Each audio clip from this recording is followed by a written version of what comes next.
राष्ट्र की बात में जो उम्मीदवार जुड़ रहे हैं उनसे आपका परिचय करा दूं जल्दी से। मेरे साथ बीजेपी से राम कदम आपकी टीवी स्क्रीन पर आ रहे हैं। शिवसेना से आनंद दुबे बोलेंगे। शिवसेना के शिंदे गुट से राहुल लोंढे।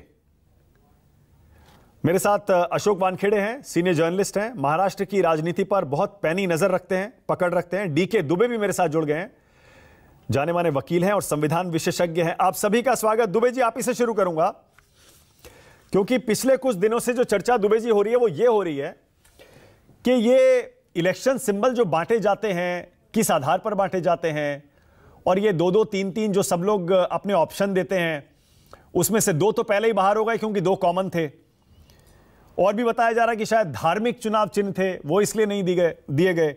आखिर किस आधार पर यह फैसला हुआ है दोनों को जो ये इनके चुनाव चिन्ह बांटे गए हैं? दुबे जी देखिए, एक सिंपल सी बात हमारे देश में है। आप केवल चुनाव सिंबल की बात छोड़ दीजिए, कंपनी रजिस्टर करने जाते हैं तो भी ऐसे ही होता है, एसोसिएशन रजिस्टर करने जाते हैं तब भी ऐसा ही होता है। हमें जो चीज़ चाहिए किसी अथॉरिटी से, वहाँ वो 3 नाम प्रपोजल मांगते हैं कि आपके पास 3 नाम 3 सिंबल हों तो वो हमें दे दीजिए। अब देखना ये होता है, कई बार रूल्स हमारे यहाँ बनते रहे हैं, देखना ये होता है कि पहले से किसी के पास अलॉटेड तो नहीं, मतलब रिजर्व तो नहीं है।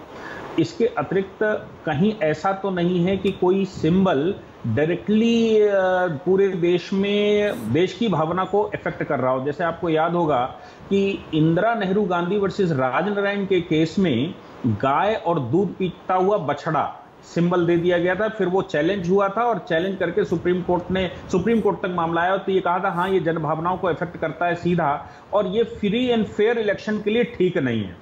तो देखना ये होता है कि कोई भी नाम, कोई संदेश ऐसा ना हो जो फ्री फेयर इलेक्शन के लिए ठीक ना हो और किसी धार्मिक भावना को, किसी अंदर की भावना को सीधा घोतक करता हो और लोग कैंडिडेट को ना देखकर उस सिंबल को देखकर ही वोट कर दें।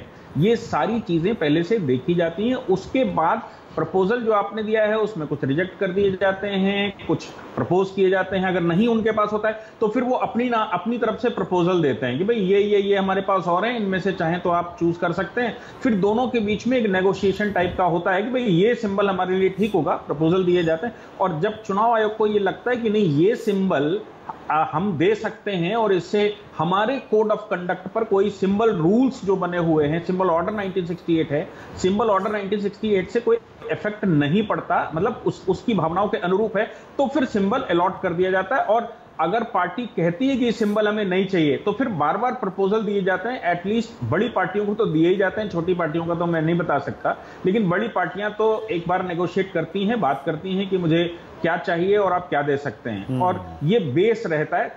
खास तौर से सिंबल रूल्स 1968 बनाया गया है, वो पीछे से इंडिकेट करता है कि कैसे चाहिए। इसके अलावा 1961 के इलेक्शन रूल्स भी हैं, वो भी रहते हैं। पीपल्स रिप्रेजेंटेशन एक्ट में सेक्शन 169 है, उसको भी ध्यान में रखते हैं। तो कई एक चीजें इकट्ठी रहती हैं। फाइनली सिंबल रूल्स जो सिंबल ऑर्डर 1968 रहता है, जिसके आधार पर सिंबल अलॉट कर दिया जाता है। ओके।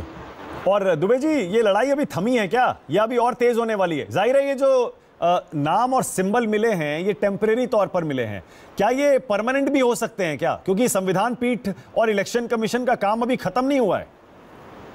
नहीं, होता तो है यही है कि जनरली अभी तक की जो लड़ाइयां देखी गई हैं, इलेक्शन कमीशन ने जब डिसाइड करने में उसको मुश्किल होती है तो वो ओरिजिनल सिंबल को फ्रीज कर देता है और उसके बाद 2 सिंबल दे देते हैं। और मजे की बात यह है कि जब आप उन 2 सिंबलों पर चल देंगे, साल 2 साल 3 साल लड़ लेंगे, तो फिर वो आपकी पहचान बन जाती है। फिर पार्टियां भी इतना इंसिस्ट नहीं करती कि नहीं हमें वही वाला सिंबल चाहिए। लेकिन होता क्या है कि इलेक्शन सिंबल को जो अलॉट कर दिया जाएगा वो, या जो फ्रीज कर दिया गया उसको भी challenge. DK Dubey, closing comment आपको दे रहा हूं। दुबे जी, अब ये जो इलेक्शन कमीशन की लड़ाई है, क्या ये खत्म हो गई है? और संविधान पीठ की सुनवाई पर क्या इलेक्शन कमीशन के इस फैसले का, कार्रवाई का असर जाएगा क्या? देखिए, इलेक्शन कमीशन का अपना एक डोमेन है, Sadiq Ali versus election commission of India का एक बड़ा जजमेंट है, जिसमें सुप्रीम कोर्ट के 3 जजेस की बेंच ऑलरेडी कह चुकी है कि वह पूरा डोमेन बनता है इलेक्शन कमीशन का। इलेक्शन कमीशन को निर्णय लेने का अधिकार है। अब उस निर्णय में जो पक्षपात का अगर कोई आरोप लगा देगा तो उसको कोर्ट चेक करेगा। लेकिन कोर्ट में जो इस समय मुकदमा चल रहा है, उस मुकदमे में वो स्ट्रक्चर पास करेगा, उसकी कॉन्स्टिट्यूशनल वैलिडिटी, चूंकि बड़ी बेंच पर जा चुका है, इसलिए कॉन्स्टिट्यूशनल वैलिडिटी डिसीजंस की, कि डिसीजन किसने क्या लिए और वो डिसीजन कॉन्स्टिट्यूशनली कितने वैलिड हैं, इन दोनों प्रकरणों का आपस में बहुत संबंध नहीं है।